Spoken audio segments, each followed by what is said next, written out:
My name is Phil Champagne, the author of the Book of Satoshi and Bitcoin versus Altcoin. I wanted to make this video in response to the episode dating from September 27, 2023 of Peter McCormack Show, What Bitcoin Did.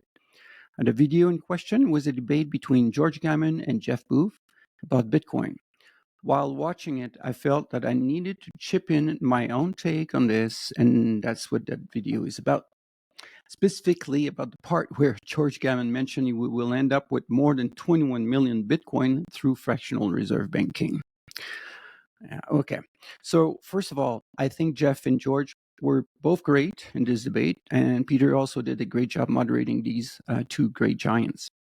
But overall, I am way more aligned with Jeff's position than that of George, except for one thing where I was sort of in between the two. So their main disagreement centered around 2 points. In both cases, it was about what the world would be if we were on a Bitcoin standard where Bitcoin is the only currency used in the world. The two main points of disagreement that came up were one, under a Bitcoin standard, I think Jeff believes there wouldn't be any loans, while George did. Not only did George say, second point, not only did George say he believes there will be a loan, but he also believes fractional reserve banking will happen under Bitcoin, meaning we'll end up with more than 21 million Bitcoin. So I agree with George on the first point. There will be loans, except in my views, I believe they will be very limited to mostly business loans. Additionally, I believe these loans will be done by either Bitcoin holders buying notes from those businesses, meaning making loans directly to the businesses, or they are lending their Bitcoin to the equivalent of a Bitcoin bank, where they are not able to withdraw their Bitcoin for a certain duration, like 5 year or 10 year. For example, they might be buying a 5-year Bitcoin bond from a bank where they will receive, say, 5% interest rate return, while the bank take the Bitcoins and lend it for a certain time to a person or businesses at a higher rate, like 7 or 8%, making a small spread for the trouble and the risk they take of being the intermediary. In such a case, as you guess, because the Bitcoin owner is not able to spend his Bitcoin, there's no fractional reserve banking, and hence no more than 21 million Bitcoins while we still have loans going. Because of the inherent deflationary nature of Bitcoin, rather than devaluing fiat currency, those taking loans will be limited on mostly businesses that expect to make more in return than the cost of the loan and whatever deflation there might be. Meaning, as time goes, Bitcoin goes up in value. So what they owe increases in value.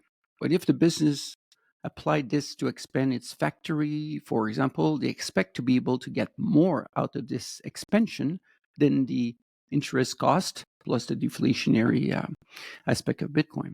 Sure, there might be some individual taking loans because they have a strong need, but that will be the equivalent to taking a 20% rate loan, perhaps in today's fiat world. So no more crazy frenzy lending like we have seen with artificially low interest rates. But not only does George believe there will be loans being made, but that people will all flock to the benefit of getting a return on their Bitcoin, and that in turn, banks and exchange will start doing fractional reserve banking, where we'll end up with more than 21 million Bitcoins.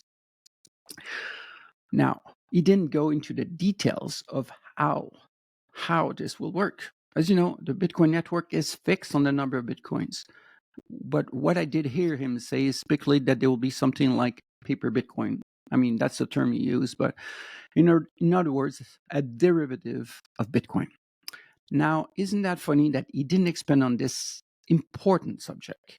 I mean, so I will be expanding on this subject here now, and so because I think it's very important. So let's get to it. One of the things George said is in the 1800s, people chose to use fractional reserve banking. I'm not sure if banks doing fractional reserve banking were openly advertising. So we're doing fractional reserve banking. Come and deposit your gold coins here so we can lend it multiple times and then we'll be subject to our bank run. I have to admit, I do not know how much of that was said or publicly known, but there's one clear distinction between what was going on back then with gold and what would happen with the Bitcoin. Gold is not as convenient to exchange as its derivatives, where and as a derivative back then and still is the case today. Book ledger and the telegraph and the bank paper notes back then all were way more convenient than using gold itself. Gold could not compete with its derivatives. I'm guessing you know where I'm going. Bitcoin can compete with its derivative since it's a natural form in the electronic world. And 99.99% of transactions today are done electronically. So when you include this important factor in our analysis, suddenly blindly comparing how things were in the 1800s with gold doesn't make as much sense, doesn't it? Don't they? Security of owning your keys, not your keys, not your coins. Going back to the 1800s, gold coin holders, they were faced with two situations: holding their gold coins themselves, which meant to physically hide them or put them in a safe, so a security risk, or they had to deposit them in a bank for safekeeping. Bitcoin doesn't have that issue since cold storage is available for cold storage is available for free. And if you do your job right, no one will know how many Bitcoins you really have or are all or in the Bitcoin bank or if in a cold storage. It's like there's no name on Bitcoin address. Now, regarding fractional reserve banking, there are only 21 million Bitcoins on the Bitcoin network, and fractional reserve banking cannot happen unless a separate currency and network is created. If Bitcoin Cash comes to your mind, well, you know what? I don't blame you. And we know what happened to Bitcoin Cash. It's a fraction of Bitcoin's price.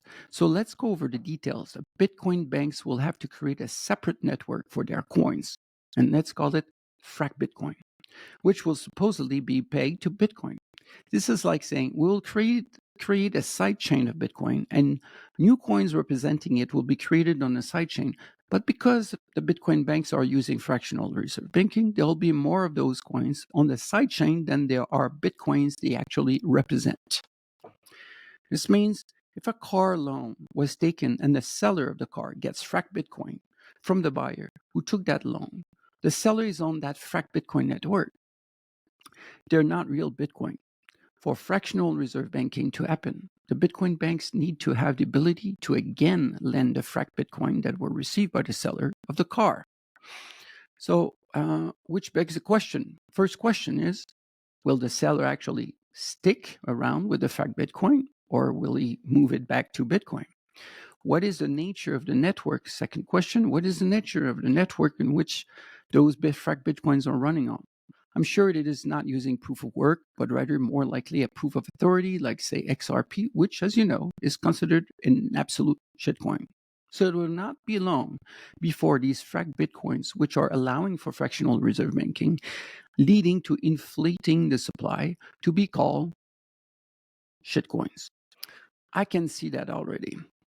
What would Max Kaiser say about them? Maybe George should talk to him. So, George, you might think they will say, perhaps the network is less secure, but hey, you get a yield on that shitcoin. It's very obvious to me that George keeps thinking with a fiat mindset combined with the 1800s gold standard and assumes everyone will. But anyone involved with Bitcoin quickly realized there's quite a difference in terms of security, between holding Bitcoins in cold storage off exchanges as opposed to exchange themselves. Mt. Gox and FTX have reinforced this over and over. But getting back to the Frac Bitcoins, what's likely to happen is the market will price these Frac Bitcoin at a much lower price. So in reality, the peg will not be able to be maintained and not many merchants will accept it. It will not be widespread. And if the government imposes this peg and forces merchants to use it, guess what? The black market would create a higher price for real Bitcoin. After all, the black market is the free market working under cover of arbitrary government rules. That's what the black market is. So that frag Bitcoin will be traded at a lower value because of the risk it contains and also because of the supply that can increase. You see, gold could not compete with the derivatives that was in the form of paper or electronic because it doesn't have that convenience. But Bitcoin does. And that makes all the difference. It's just as convenient to use Bitcoin in a natural form, electronic, as the derivatives, just as it is, as the derivatives that will form for it, the sidechain. But Bitcoin has the added value of being more secure, not less. As it is, not centralized. The fact they will be on a different network, Bitcoin versus the sidechain, means this difference will be visible to all the time. Another point was brought up at about the 1 hour 12-minute mark is in regards to whether or not Bitcoin will be co-opted. George is certain of that. So again, how? He doesn't specify. Now, maybe it's about the fractional reserve banking, but we just covered that. So the only way is for a change in the Bitcoin protocol. But we had a small taste of that with Bitcoin Cash. It was a minor adjustment, just increasing the size of the block. Imagine if it was the number of Bitcoin that was changed. Just like Bitcoin Cash, this will induce a hard fork where we'll end up with two cryptocurrencies, one being the original Bitcoin, BTC, and the other will be the bailout government Bitcoin, BGB. Guess which one will gain more value? Just like when the US dollar got split out of gold in 1971, all these fake economists believe gold's value would go down since there won't be any need for it. How wrong have they been?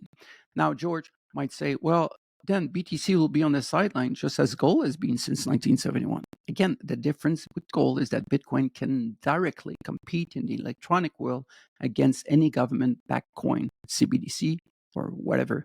If you keep thinking with a gold mindset, you're bound to make these wrong assumptions over and over and over. Well, George, I have covered how precisely this fractional reserve banking on Bitcoin cannot happen, and I hope it was helpful. Guys, if you enjoyed this video, please subscribe, like, and comment. All right. Thank you. Take care.